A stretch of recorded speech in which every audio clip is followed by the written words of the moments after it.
siento mucho, me he equivocado y no volverá a ocurrir. Hoy estrenamos un nuevo espacio, Diálogos Republicanos, donde debatiremos sobre las últimas novedades del Rey Emérito, los decretos de archivo de la Fiscalía y ese nuevo caso que se le abre en Londres por parte de la justicia británica después de la demanda de Corinna Larsen. Si has sido jefe del Estado en forma de rey, probablemente no te guste lo que escuches a continuación, pero si eres una persona de a pie, probablemente sí. La justicia es igual para todos.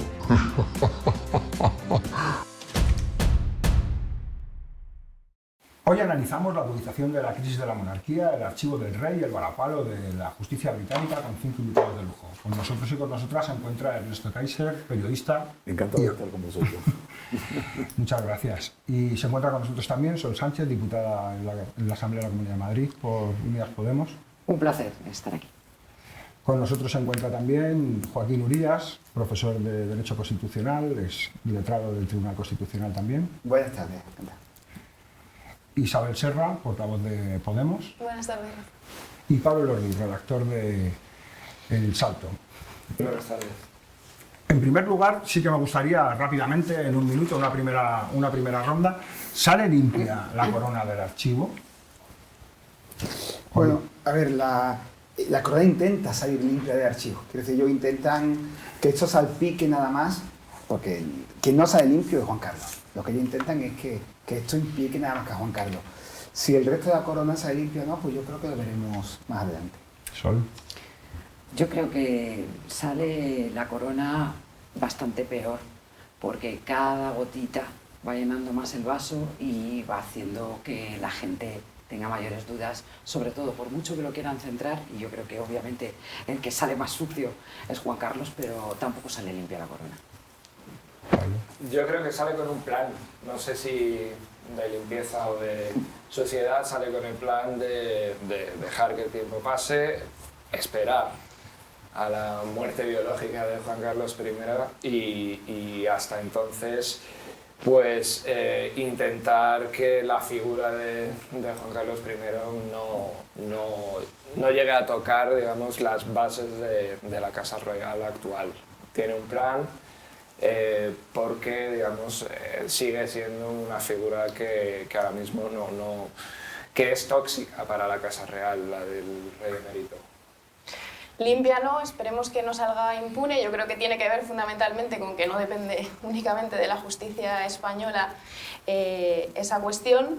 Bueno, creo que es importante señalar también que el archivo ha sido en un momento de crisis de la guerra de Ucrania en el que no se ha podido visibilizar una cosa con la gravedad que tiene, y creo que esto tiene que ver también con que no se entiende, digamos, este archivo sin lo que fue la fuga del rey. Creo que ya ahí vimos que era un intento de cierre en falso de la crisis de la monarquía y este ha sido su segundo episodio.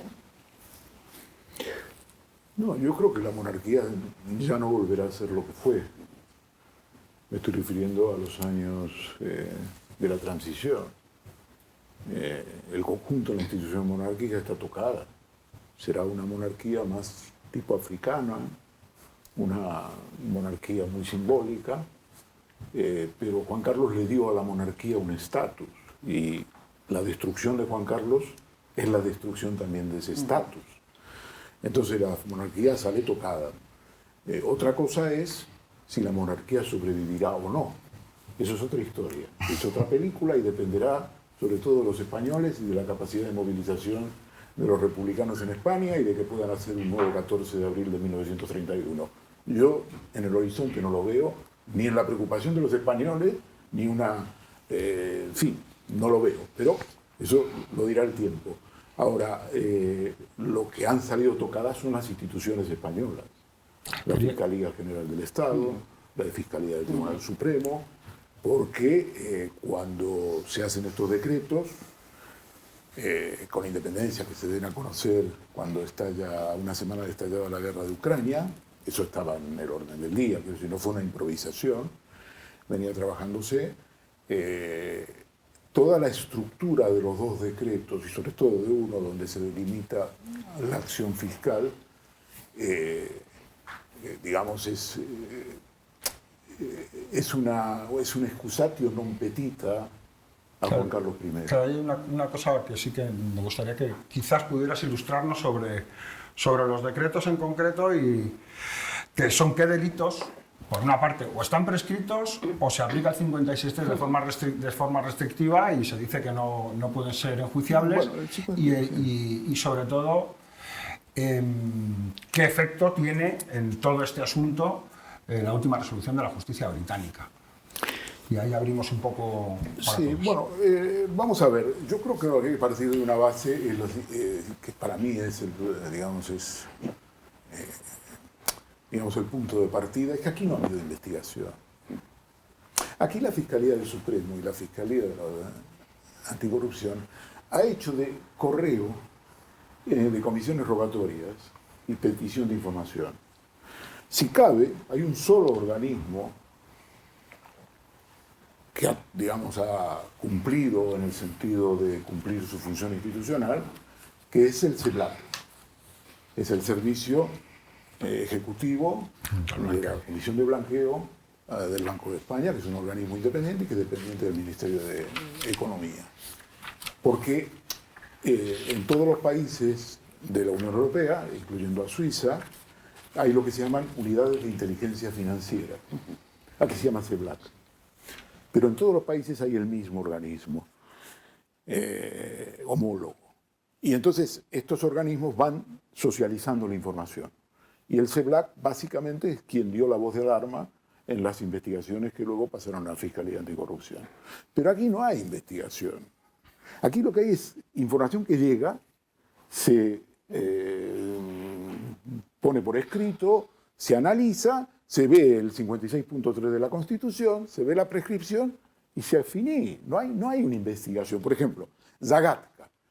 Zagatka es una fundación que se crea en el año 2003 en Liechtenstein y cuyo primer beneficiario es Álvaro Orleans, que es primo remoto, lejano de Juan Carlos I.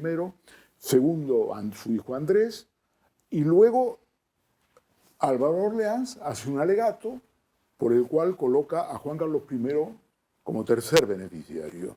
Y el alegato que hace es que esa fundación se hace para apoyar a Juan Carlos en sus esfuerzos de democratización de España. Ese es el objetivo de esa fundación.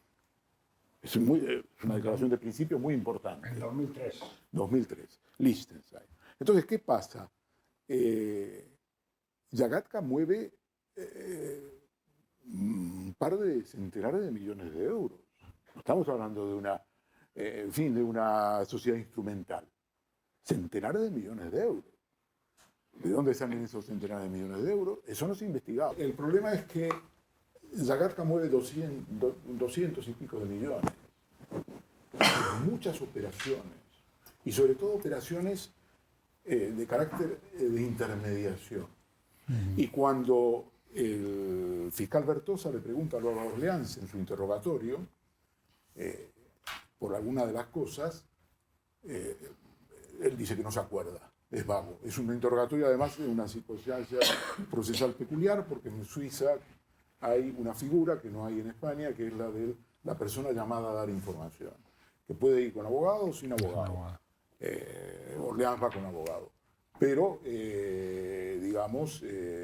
no es testigo obligado a decir verdad. Y además Orleans declara voluntariamente, no la ha llamado el fiscal.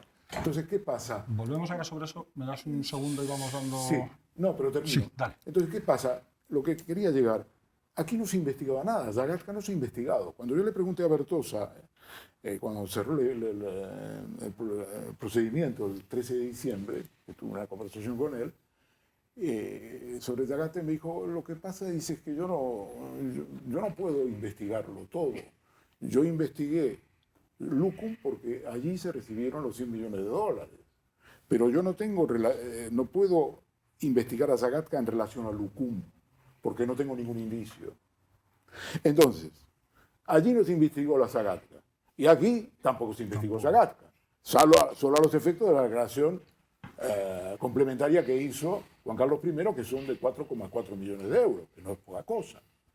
Es decir, en España no ha habido una investigación. Lo que ha habido es recibir información de distintas instituciones, acomodarlo al 56.3, acomodarlo a la prescripción y cerrar la historia. Así todo, a pesar de que no se profundice en la investigación, en el propio decreto sí se habla de delitos. Sí, en los dos decretos, a ver, independientemente de la falta de investigación y que nos ha querido, digamos, hurgar, parece que nada más que remitiéndose a lo que hay fuera, podría haber como mínimo 3 delitos. Podría haber un delito de cohecho impropio, que, para que nos entendamos, es básicamente lo que la gente llama soborno, cuando a un funcionario se le paga para que tome una decisión.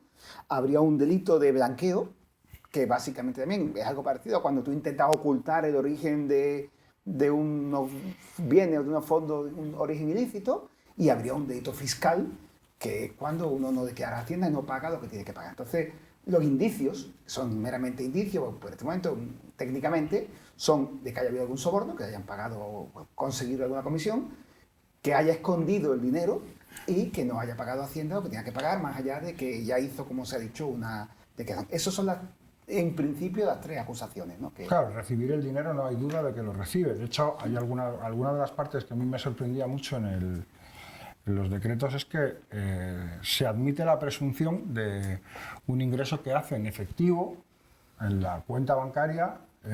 Yo no sé, quiero también poner encima de la mesa, si llega cualquier ciudadano, llega con un buen maletín lleno de billetes y le preguntan en el banco, ¿usted de dónde saca ese dinero? Y dice, no, me lo ha dado un amigo que es el rey de Bahrein y lo traigo aquí en billetes. No sé yo si eso en algún momento nos puede entrar en la cabeza que en algún banco a cualquier otra persona se le puede ser admitido por el banco que llegue. En Suiza sí, y eso es lo que pasó. En Suiza sí, el gestor suyo, Arturo Fasana, tenía una relación especial con el Banco Mirabeau, era un cliente muy importante, había dicho que a la cúpula del banco, que era el rey Juan Carlos, estamos hablando del año 2010, y pues... Claro, yo no tengo duda de que eso... Y cuando Bárcenas va a Suiza, claro, va siempre en billetes de efectivo. Claro, y no era rey. Yo no tengo dudas, ahí la pregunta no la planteaba tanto desde el punto de vista del banco suizo, sino desde el punto de vista de la aceptación por parte de la Fiscalía de ese hecho como hecho cierto. Es decir, que el banco lo acepte como hecho cierto, valga y pase. Pero ahí la clave, que era donde yo quería que Sol nos introdujera algún elemento, era relativo a la credibilidad por parte de la Fiscalía del hecho de que haya un señor que diga esta bolsa llena de billetes la traigo aquí que me la ha dado un amigo. Claro, bueno, aparte de cosas como prevención del blanqueo de capitales y financiación del terrorismo, que lo que está claro es que aquí se han saltado muchísimas cosas que ha pasado, pues lo que decía Ernesto, pues vale, pero que eso se acepte de esa manera y no se haga nada, es decir, que se evite totalmente que se abra mayores responsabilidades, ¿no? Una vía penal, probablemente en este caso, que no se investigue,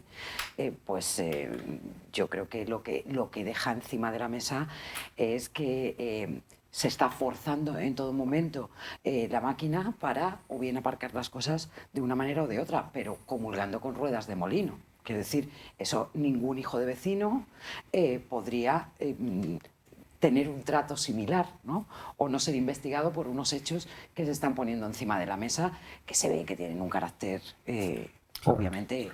A mí hay una cosa que me parece que quizás también sería, a lo mejor para poder situarnos, porque desde nuestra mentalidad aquí quizás y de cuál es la figura que ha tenido la monarquía históricamente en España no nos cabe en la cabeza, ¿no? Pero si pensamos en otro país, ¿no? Digamos que esto fuera en Francia y que el jefe del Estado francés hubiera recibido una transferencia bancaria del Ministerio de Finanzas de Arabia Saudí y la argumentación fuera que me la da un amigo.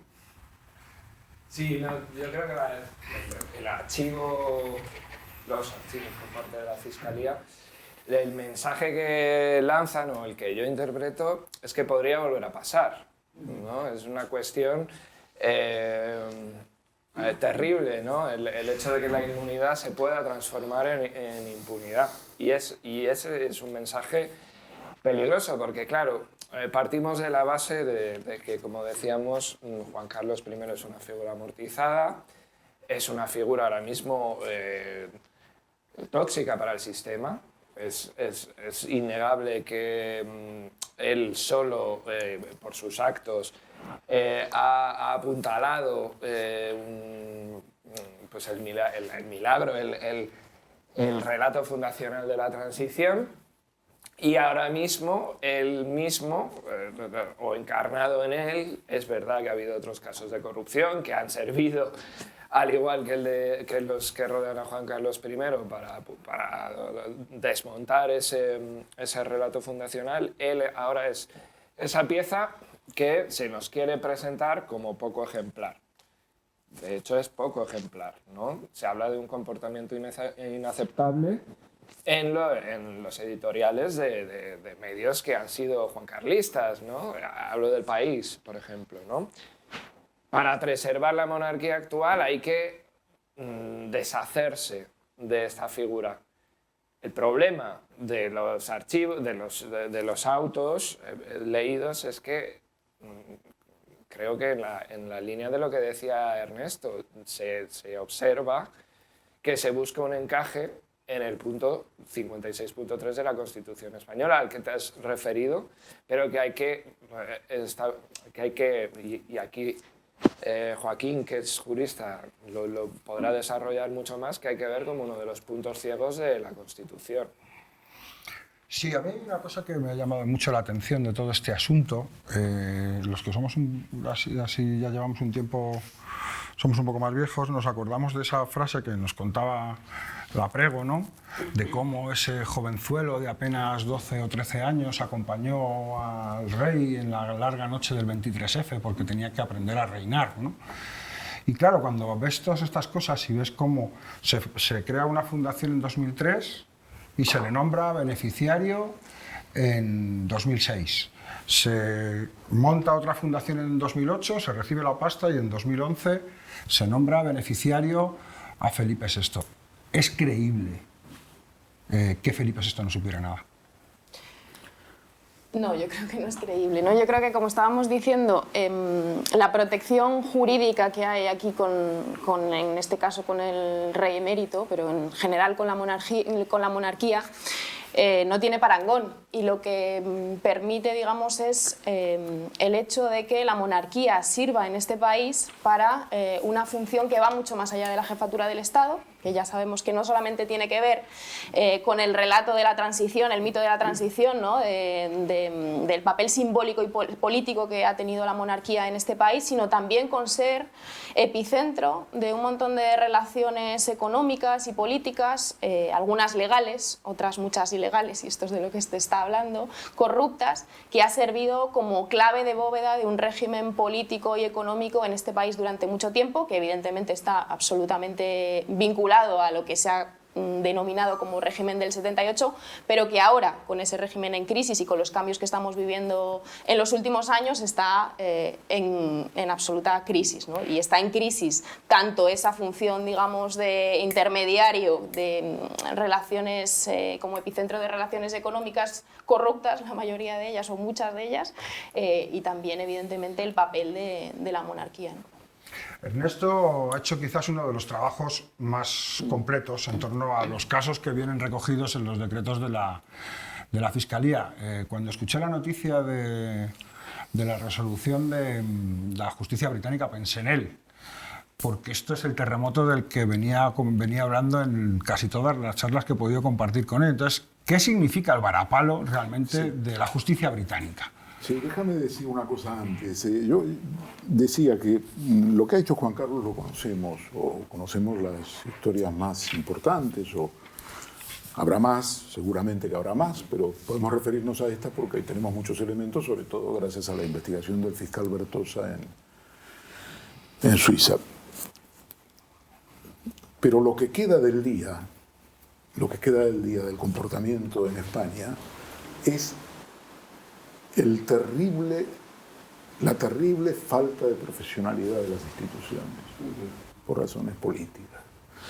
Y cuando digo las instituciones es, aparte de la Fiscalía Anticorrupción, los jueces que juegan un papel, no solo, sería incorrecto decir que no investigan, bloquean la investigación, la bloquean deliberadamente, porque cree que esa investigación es un cáncer para España.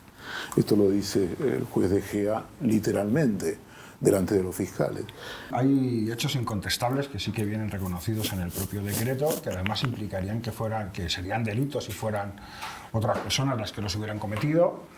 De hecho, hay una supuesta regularización, pero el señor Bertosa en Suiza no podía perseguir los delitos contra la hacienda pública, pero aquí los delitos contra la hacienda pública son manifiestos en los hechos. A eso iba. Cuando decía las instituciones, no me refería solo a la Fiscalía. La agencia tributaria es aquí fundamental. Todas las instituciones se han manchado y la agencia tributaria la primera de todas. ¿Por qué digo esto? Porque en el año 18, cuando el tema está judicializado a raíz de la filtración de las cintas de Corinna Susan Wittgenstein a 2 periódicos amigos de Villarejo, obligadamente la Audiencia Nacional tiene que abrir diligencias, y esa propia petición de la Fiscalía Anticorrupción. Entonces, cuando se van en esas diligencias, se valora qué tipo de material probatorio puede ser lo que aporta Corinna cuando habla de las comisiones y de las cuentas en Suiza. Y entonces la Fiscalía ahí tiene una posición más restringida. Piensa que no son los elementos indiciarios no son suficientes y pide el archivo provisional, sobreseimiento provisional. Entonces dice, lo que sí es verdad es que esto tiene impacto y contingencias tributarias. Y ya lo han señalado, en una de las raras citaciones que hace Fiscales, el Sindicato de Técnicos de Hacienda, que esto se debe investigar y se debe ver la posibilidad de abrir una inspección. Está por escrito en un escrito de la Fiscalía Anticorrupción. Y la agencia tributaria no hace nada. No hace nada en el 18, no abre una inspección. No hace nada en el 19 cuando ya se sabe que hay una investigación en Suiza y que ya se sabe en círculos restringidos que son 100 millones de... No hace nada cuando viene el fiscal Bertosa a Madrid, se reúne con el juez y con los fiscales en la Fiscalía Anticorrupción. No hace nunca nada, cierra los ojos, nunca ha abierto una inspección. Si hubiera abierto una inspección, las regularizaciones no valen. Claro. Porque las regularizaciones tienen que ser... y después el otro aspecto, en relación a la Fiscalía. Estas regularizaciones no son espontáneas, es falso. Es una cosa que no puede explicar Luzón. ¿Por qué? Porque Juan Carlos I ha sido notificado de cada una de las 3 investigaciones y se le ha ofrecido personarse y no se persona. No se persona porque va a hacer las regularizaciones y entonces no quiere aparecer como haciendo una regularización que no es espontánea. Pero es falso. Es falso que sean espontáneas. No tienen validez, son nulas esas declaraciones. Cuando a ti te ponen una pistola y tú pagas, no vale. Si fuera justiciable, pero vemos que... No, aparte de que no sea justificable... No, te digo, me refiero que a los ojos si fuera cualquier otro justiciable, cualquier otra persona, obviamente estaríamos en ese caso... Bueno, no te creas, porque fíjate, en el aquí caso de, la agencia tributaria... Los botín tampoco. No solo los botín. Todos los transgresores, los que estuvieron en la lista falciani, tampoco la agencia tributaria fue contra ellos. Y dijo... Hemos recaudado 3.000 millones de euros. Les mandó un aviso para que por si querían regularizar. Hay algo que en los decretos me ha sorprendido, porque además la Fiscalía recurre a una sentencia del Tribunal Constitucional, recurre en concreto a la sentencia relativa a la resolución que quería aprobar el Parlamento de Cataluña, y hace una interpretación del 56.3 de la que Fernando VII estaría muy orgulloso, porque viene a decir que la jefatura del Estado en España no tiene por qué responder ni política, ni penal, ni civil, ni políticamente. Sí. A ver, exactamente el Tribunal Constitucional no había dicho eso. Otra cosa es lo que diga el fiscal. El Tribunal Constitucional... sí lo pone. Claro, el Tribunal Constitucional lo que quiso evitar en aquel momento era una resolución en la que el Parlamento de Cataluña quería exigirle responsabilidad política al rey. Que, por cierto, esta mañana, hoy, en el BOE, ha salido una nueva sentencia en la que reinterpreta aquella y, fíjate, condena al Parlamento de Cataluña por declararse republicano. Y dice que tampoco se puede declarar republicano. Eso ha salido esta mañana interpretando esta misma sentencia. Lo que pasa aquí, de todas formas, es que en España hasta ahora no había habido que interpretar la prerrogativa del rey. El rey, como tú sabes, tiene 2 prerrogativas, tiene la inviolabilidad y tiene irresponsabilidad. Inviolabilidad básicamente es que no te pueden someter a juicio mientras sea rey. La irresponsabilidad es que no responde políticamente o penalmente. Claro, eso, fíjate, mientras tú eres rey, como tienes la inviolabilidad, pues no te pueden llevar a juicio. Y eso pasa en cualquier país del mundo y puede ser hasta razonable. El problema es cuando dejas de ser rey, que es un problema que no nos habíamos planteado. Y la Fiscalía asume una teoría, yo creo que, bueno, como mínimo rara, en la que dice, los actos por los que tú eras inviolable, es decir, no te podían llevar a juicio, cuando dejas de ser rey, también te dan una irresponsabilidad. Eso técnicamente es un disparate que se inventa la Fiscalía con el apoyo de los jueces. No lo ha dicho nunca ningún tribunal antes. Esta es la primera vez que se dice en una resolución de carácter más o menos judicial que si tú, fíjate, siendo rey, en tu vida privada has hecho algo, caso típico, el rey Felipe le pega una paliza a Leticia aparece con un ojo morado y dice a la Fiscalía, eso nunca se puede enjuiciar ni aunque deje de ser rey. Claro, en lo que dicen los ingleses hoy y lo que se hace en Francia y lo que dice la doctrina española más razonable es, mientras sea rey a usted no van a poder juzgar, pero usted le pega una paliza a su mujer, usted tiene que abdicar y después de abdicar evidentemente va a ser enjuiciado. Porque lo contrario, y es lo que está diciendo la justicia española, y es un disparate, es que el rey solo depende de la ética. Si el rey es bueno y el rey decide no delinquir, pues bien, pero si el rey no es bueno, no aguantamos. Y aquí lo que hace el ABC y los diarios monárquicos son llamamientos diciendo, es que el rey, él es bueno, es que el rey no quiere delinquir, es un tipo honesto. Mire, yo no quiero un tipo honesto. Yo quiero que la ley se aplique a todo el mundo y si el rey no es deshonesto, no es honesto, tengamos mecanismos. Y eso es lo que le están quitando. Claro, ahí hay algo que a mí sí me parece, dentro de esa resolución, venía a plantear que el Parlamento de Cataluña no podía opinar sobre la institución monárquica, ¿no? Y por eso hablaba de aquello de no hay responsabilidad penal, civil ni política, ¿no? Eso nos sitúa una institución que se encuentra básicamente por encima del principio de legalidad y por encima de la soberanía popular. ¿Qué encaje tiene eso en el siglo XXI?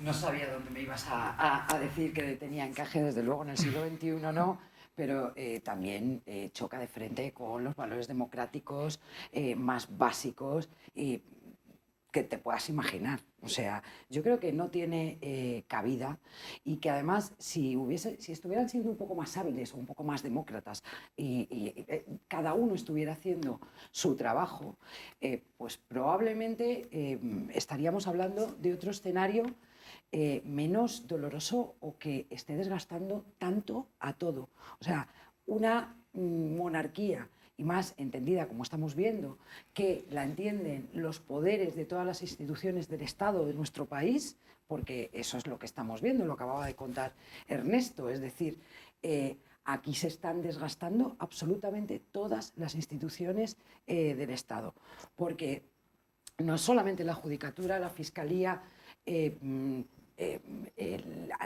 la Hacienda, o sea, la EAT, es que todo esto que ha contado Ernesto es una barbaridad. Claro, y ahí iba. Es que también, incluso el Congreso de los Diputados, los propios letrados, si recuerdo bien, han sido quienes también han dicho que no se puede juzgar al rey. Entonces, ¿qué institución queda sin salpicar?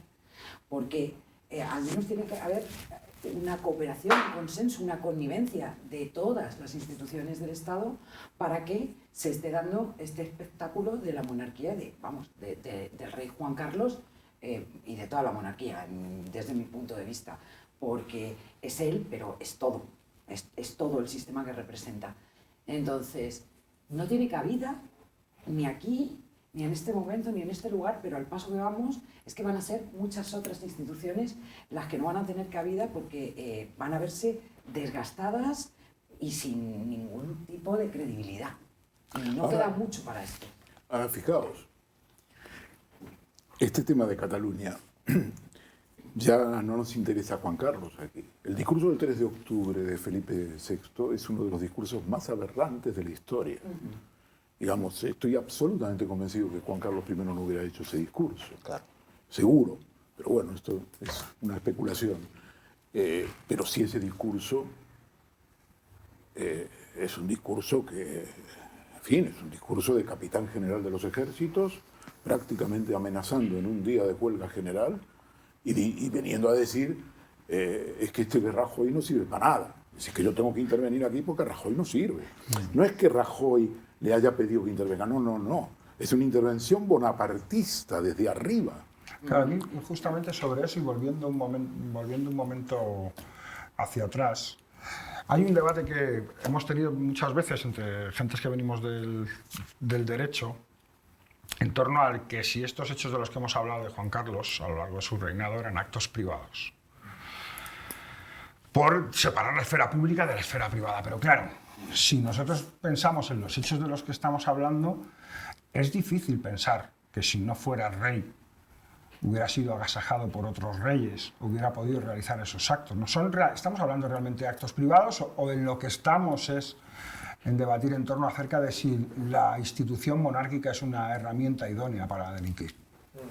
Bueno, yo creo que la trayectoria como hombre de negocios de Juan Carlos I no se entiende sin su trayectoria política, ¿no? Y desde muy temprano, además. Y lo hemos ido conociendo y quizá el problema también es cómo lo hemos conocido, cuándo lo hemos conocido, ¿no? Porque parece similar a lo que pasa en el Partido Popular, que solo tiene un efecto real cuando es fuego amigo el que dispara contra el rey Juan Carlos, ¿no? A pesar de que ha habido grandes investigaciones desde temprano, desde los 80, desde los 90, se conoce la parte mollar de su primera actividad como agente financiero internacional, se conoce en la guerra de dosieres de los años 90, ¿no? Toda la cuestión de Kio, que además esto conoce también profusamente, y cómo eso no tuvo un cese en ningún momento. No hubo un parón, no hubo una llamada al orden, sino que en el mismo 2018 supimos que ya fuera de la jefatura del Estado, realizó una serie de llamadas para preguntar qué estaba pasando con la desautorización de la venta de armas del tipo MK que había hecho el primer gobierno de Pedro Sánchez, ¿no? Margarita Robles. Un error de Margarita Robles en ese caso, porque siendo ella militarista, como está quedando demostrado, por una cuestión posiblemente de desconocimiento, toca una de las fibras sensibles de esa actividad comercial, muy posiblemente de Juan Carlos I, seguro de Eduardo Serra, hombre de Juan Carlos I, del que conocemos también mucho gracias a esas guerras de dosieres, a la albacea de la documentación de Mario Conde, ¿no? El periodista Jesús Cacho. Bueno, pues vemos que hasta 2018 llega eso. Vamos un poquito más atrás y sabemos lo que llega a raíz del caso Lukoil. También llamadas.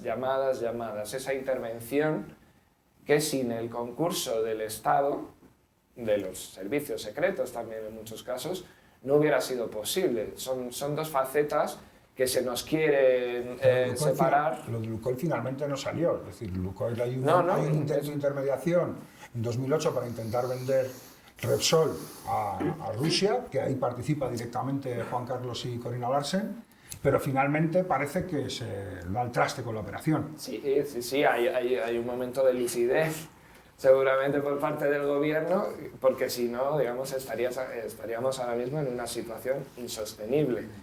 Pero lo que también está ligado con Lukoil es la actividad como comisionista de Corina Larsen y también una serie de beneficios para Iñaki Urdangarín y otra parte de la familia directa del rey Juan Carlos y del rey Felipe VI, ¿no? ¿Qué pasa? Que en efecto estamos ahora en un momento en el que la intervención de Felipe VI ha sido en clave interna, o sea, Cataluña, y parece que esa labor de agente financiero internacional no ha tenido su correlato. No sabemos si por falta de interés o porque ya tendrá tiempo o ya pensará que tiene tiempo. En cualquier caso, independientemente de la catadura moral de Felipe VI, el problema es que se sigue lanzando el mensaje de que si se hiciera no pasaría nada. Esto es para mí ante lo que estamos, ¿no? Claro, ahí sobre esto lo que resulta interesante es la respuesta del mapa político, ¿no? Porque los hay muy monárquicos, supermonárquicos, monárquicos circunstanciales y de corazón republicano y cuerpo monárquico. Y ¿cuál es el posicionamiento que hoy se ve en el mapa político con respecto a lo que está suponiendo los escándalos de la monarquía, no solamente como la conducta personal de una persona, de Juan Carlos I, de Juan Carlos de Borbón y Borbón, sino cómo se establece el debate en torno a la institución y qué respuesta se da desde los partidos políticos? O sea, lo primero es que, ya lo decía Sol, o sea, las instituciones, y también Ernesto, las instituciones se están manchando en este intento de lavado de la monarquía, ¿no? Y en todas esas decisiones que se han tomado, no solamente por parte de la Casa Real, sino por parte de diferentes instituciones de nuestro país, que han consistido, por ejemplo, en la abdicación del año 2014, en la fuga del rey del año 2020, del rey emérito, y que son un intento de cierre en falso de la crisis de la monarquía y huidas hacia adelante, permanentes huidas hacia adelante, ¿no? Pero yo creo que en este contexto las generaciones más jóvenes, hay una ruptura generacional, las generaciones más jóvenes ni consienten la corrupción y creen que la institución está seriamente deslegitimada, ni compran ese relato de la transición, ¿no? Ese relato en el que, bueno, a pesar de los chanchullos que podía tener la monarquía, pues tenía una función, una utilidad para preservar, digamos, el régimen político posterior al franquismo, ¿no? Y creo que en esta situación las respuestas que se están dando tiene que ver con una resituación del campo político, en la que los partidos se sitúan en función también de la monarquía o de la república, ¿no? Y evidentemente la emergencia de Vox tiene que ver mucho con eso, ¿no? Con un partido monárquico que viene a defender la monarquía ante una situación de crisis y creo que hay lo que decía Ernesto del discurso de Felipe VI en el 3 de octubre tiene que ver fundamentalmente con que lo que está pasando es un cambio en relación a lo que fue la figura de Juan Carlos, porque frente a esa posibilidad de que existiesen quienes defendían la monarquía pero no eran monárquicos porque entendían esa utilidad que había cumplido, digamos, durante la transición, ahora ya no. Ahora se necesitan militantes monárquicos, ¿no? Y se necesita un partido como Vox que venga a defender la monarquía. Cuidado, que los defensores de la monarquía no es únicamente Vox, llega hasta el Partido Socialista, que a pesar de sus juventudes es claramente justamente te iba a preguntar monárquico. por eso. Te iba a preguntar muy bien, está claro que el partido monárquico radical es Vox, el partido supermonárquico es el PP, pero ¿qué papel juega en este baile el PSOE, después del papel que ha jugado durante todo este tiempo en el sostenimiento de la monarquía? Bueno, yo creo que sigue siéndolo, o sea, que creo que es un pilar, igual que ha sido un pilar del régimen político-económico durante la transición y que ha llegado hasta la crisis política y económica que surge y que se expresa fundamentalmente en el 15M y que cambia por lo menos el panorama político. Creo que a día de hoy evidentemente sigue siendo pilar del sostenimiento de la monarquía, ¿no? Pero que me parece también fundamental el papel que juega Felipe como un rey que interviene directamente en la política, ¿no? Y que es fundamentalmente diferente a lo que había sido su padre. Claro. Pablo, sobre el papel que están teniendo los medios de comunicación, que han tenido y que tienen hoy los medios de comunicación, porque parece que los medios de comunicación han descubierto la corrupción de la monarquía recientemente. Los escritos. Los grandes medios de comunicación. Siempre ha habido quien ha escrito sobre esto, obviamente. Sí, no, yo creo que en televisión, que es el medio con mayor capacidad de penetración, no hay demasiada información coherente, consecuente, con un hilo conductor sobre la corrupción de rey Juan Carlos y mucho menos sobre el papel de Felipe VI como beneficiario de esa corrupción, ¿no? Yo creo que evidentemente el medio escrito puede indagar más, tiene otras capacidades, pero la mayoría de la población sigue, digamos, las televisiones con más frecuencia que los medios escritos, y yo creo que en los dos grandes grupos Mediaset y A3 Media, que controlan el 80% del mercado publicitario, por tanto son también las que tienen mayores audiencias, toda vez que se ahogó a Radio Televisión Española ya hace mucho tiempo. Estos dos grandes grupos no tienen producciones ambiciosas sobre toda esta historia.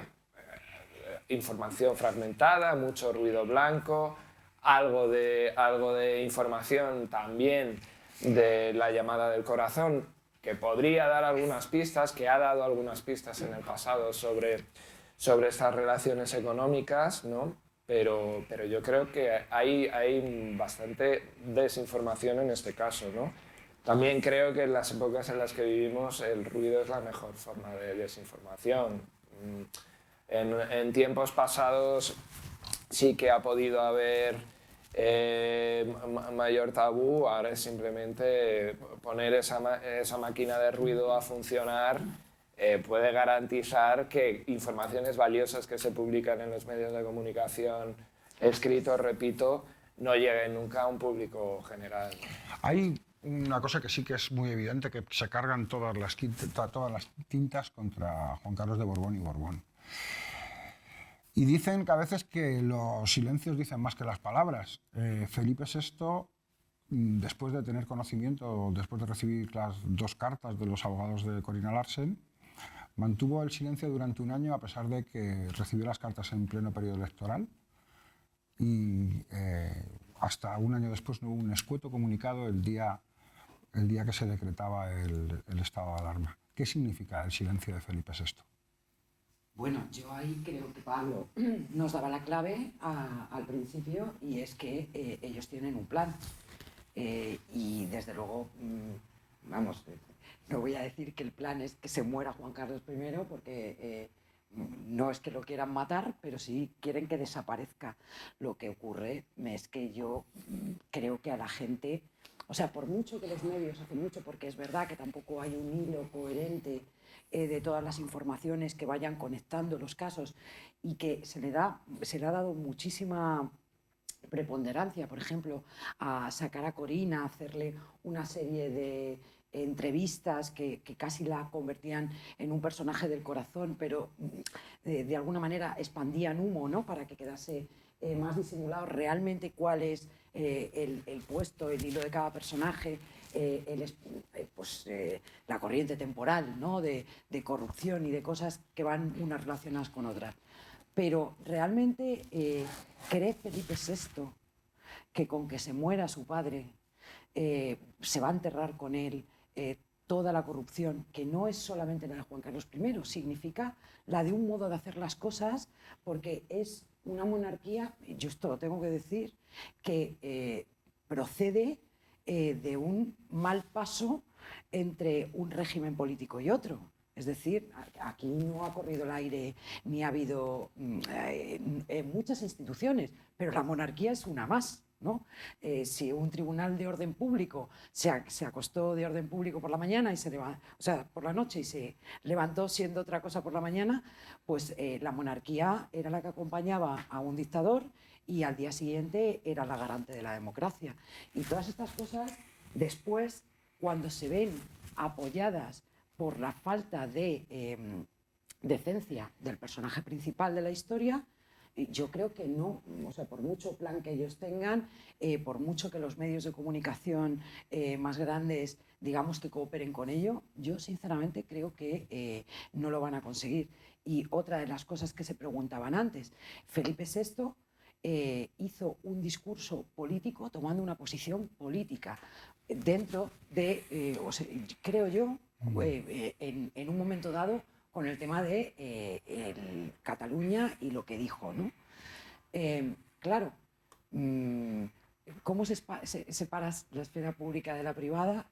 Obviamente, en este momento sería inviolable, porque esto sí sería así, pero desde luego, de ahí a decir que no tenga un peso político y que lo público y lo privado se puedan separar en alguien que es rey, que es absolutamente imposible. Y esto, más que probablemente todo lo demás, yo creo que va a ser lo que acabe estrangulando completamente a la institución monárquica. Antes de hacer la pregunta final, que vamos a hacer un minuto rápido, no me resisto a volver a preguntar a Ernesto, a ver si esta vez lo consigo. ¿Qué vamos a conocer en Londres?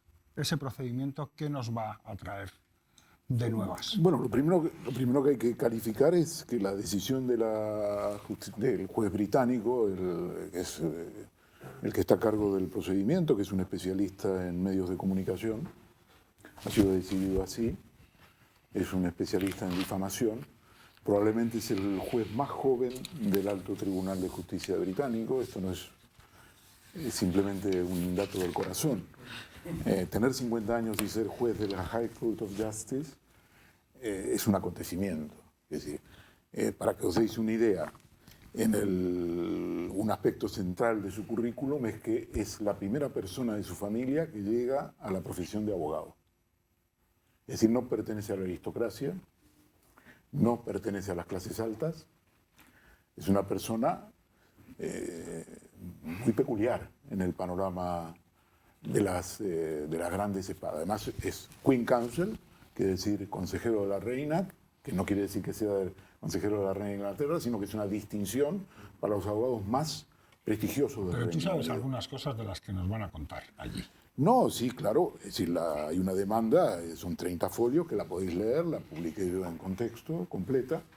La demanda es una demanda que desde el punto de vista social provoca mucho daño, porque revela, se mete en la vida de la digamos, de la vida social de Juan Carlos I y de Corina Thyssen-Wittgenstein, que yo insisto que hay que llamarla así, porque los medios españoles la llaman Larsen para desprestigiarla.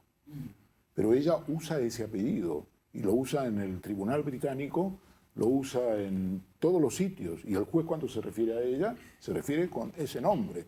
Aquí en España se utiliza ese nombre de soltera de ella es de origen danés, para desprestigiarla. Pero hay que utilizar el apellido que ella utiliza y que los tribunales utilizan.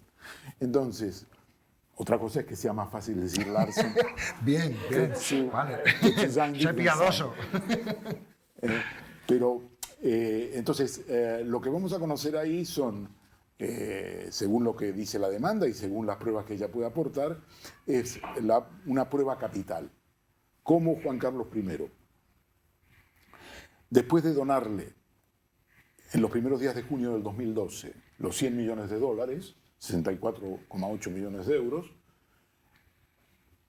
empieza una lucha, primero para que ella le devuelva el dinero, lo cual demuestra que no es una donación y que por lo tanto los documentos son falsos. Los documentos existen, están protocolizados y se hicieron en Suiza, los hizo el abogado de Juan Carlos I de Antecanónica, y entonces se inicia una persecución, primero con el abogado de Juan Carlos I de Antecanónica, que le dice al rey, a Juan Carlos I, ya era emérito, porque esto es en el 2014, le dice, no puedes pedirle que te dé el dinero ni que lo ponga a tu disposición, porque hay una donación irrevocable que he hecho yo, que he firmado yo.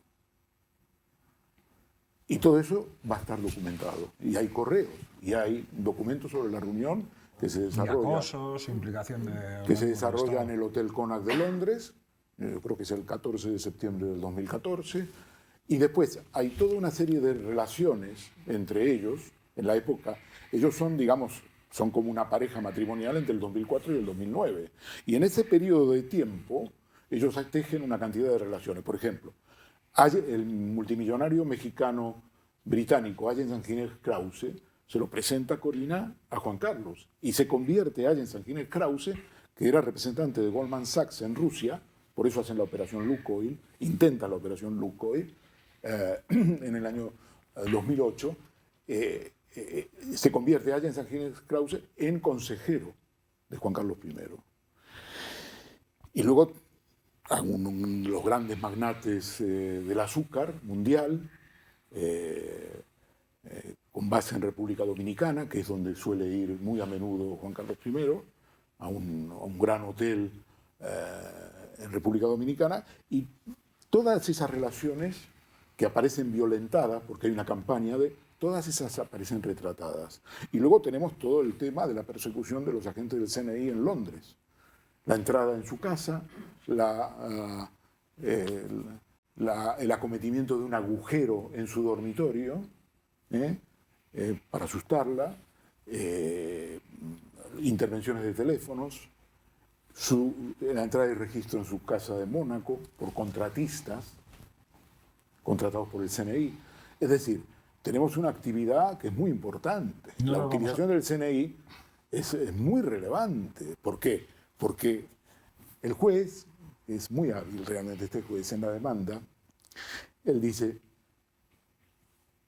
el señor San Roldán actúa a título público como director del CNI en su función pública o a título privado porque es amigo de Juan Carlos. Dice, bueno, la defensa de Corina dice está dispuesta a admitir que lo hace a título particular. Si lo hace a título particular, no está en función pública, no tiene ninguna protección. No hay que pedirle permiso al Estado español para que venga a declarar. No tiene que renunciar a su inmunidad, porque no está inmune. Este es el juego. Entonces, lo que vamos a tener es realmente un show de carácter social, pero también de carácter de utilización de las instituciones, en este caso el CNI, para sus propios fines. Lo que nos faltaba. Para concluir al resto de la mesa os voy a plantear una pregunta de cierre, un minuto. Después de todo lo que hemos estado viendo sobre los escándalos que, por una parte, implican directamente a Juan Carlos de Borbón y Borbón, pero que en los propios documentos aparece el propio Felipe VI, ¿deberíamos abrir el debate en torno a la inviolabilidad o la República? Bueno, a ver, yo creo que el problema no es tanto de monarquía como de modelo de monarquía. Quiero decir que en España, la monarquía española en concreto es la argamasa que ha mantenido un régimen que es un régimen predemocrático. Quiero decir, la oligarquía que en el franquismo pues, había llegado a controlar el país, esa oligarquía se queda con el control del país poniendo ahí una pieza clave que es la figura del rey. Entonces, claro, en España mantener a esta Casa Real es mantener ese sistema basado en un grupo oligárquico que se enriqueció durante la dictadura, que se ha seguido enriqueciendo. Yo cuando hablamos antes del discurso del 3 de octubre, yo no creo que sea un discurso político, es un discurso oligárquico. No, es que es un discurso que no expresa una posición política del rey, expresa unos intereses del rey, que son los intereses de la unidad de España, lo que defienden este grupo de gente, pero eso más allá de lo político. Entonces, la pregunta no es, en este momento no es monarquía o república, la pregunta es sostenible esta monarquía que funciona para unir y que en la medida en que siga existiendo no tenemos un régimen democrático donde impere la ley. Yo creo que aquí en el debate ha quedado claramente que en España el imperio de la ley tiene agujeros por culpa de la monarquía. Evidentemente, esta monarquía en concreto es incompatible con un sistema democrático que no sea el sistema oligárquico heredado del franquismo. Luego ahí nos quedan más opciones. Yo continuaría por donde ha acabado Joaquín, claro, porque puedo estar de acuerdo incluso con todo lo que ha dicho. Lo que pasa es que, claro, una vez dicho que esta monarquía es insostenible, ¿no? Y que vamos a tener otra monarquía en pleno siglo XXI. Claro, yo estoy de acuerdo. La monarquía española lo que ha probado es ser una forma privilegiada de acceso a la corrupción, que al fin y al cabo pues, tiene bastante que ver con el tema de las oligarquías, ¿no? El problema es que esa herramienta para el acceso privilegiado a la corrupción tiene un título en la Constitución, es una de las instituciones fundamentales en las que se acoplan el resto del Estado español y claro, esto es incompatible con cualquier tipo de régimen democrático de mínimos. Y claro, ahí podríamos estar hablando de lo que tú decías de la inviolabilidad, ¿no? Podríamos estar hablando de qué tipo de monarquía, pero es que cambiar esta monarquía por otra monarquía en pleno siglo XXI no tendría sentido, por lo tanto estaríamos hablando de república. Bueno, cuando se produjo la abdicación de Juan Carlos I, publicamos en aquel entonces en un medio que se llamaba Diagonal un textito que decía, que se refería al movimiento 15M y a la abdicación y decía, desgraciadamente lo han entendido todo. ¿no?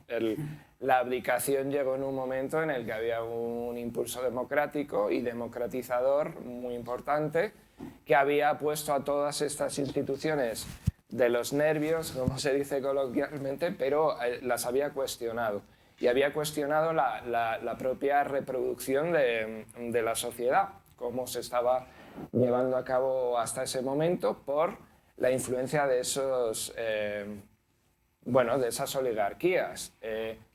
No en vano, también había estallado el caso Bárcenas, veníamos de la cacería de los elefantes, que luego destapó muchas más cosas, ¿no? Lo entendieron todo, hicieron un movimiento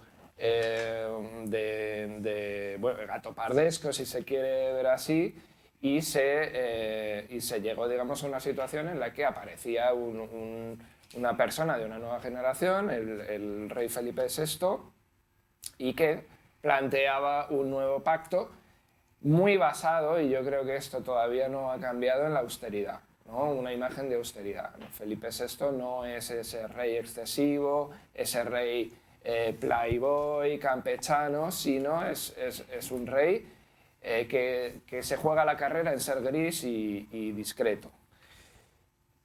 La pregunta ahí es si nosotros hemos entendido también, sobre todo pensando en estos diálogos republicanos, si quienes seguimos pensando que es necesario un impulso democratizador, hemos entendido este movimiento del sistema y seguimos entendiendo que sigue como gato panza arriba, que no ha resuelto ninguna de sus contradicciones, simplemente las ha seguido echando para adelante. ¿Qué pasa? Que ahora, pues el impulso democratizador está exangüe, está muy debilitado, es muy difícil que se articule en función de una idea de república tal y como se producía clásicamente, con un pronunciamiento, con una llegada, digamos, una irrupción republicana. Pero lo que sí que puede crecer hasta que haga insostenible la monarquía es una mentalidad republicana que es la base de esa democratización necesaria. Gracias. Isabel, contigo concluimos. Bueno, pues 3 ideas. En primer lugar, que creo que los Borbones son irreformables, es decir, que si no tuviesen la protección jurídica que tienen, pues no habría nadie impune y seguramente estuviéramos hablando de muchas condenas en la historia de nuestro país.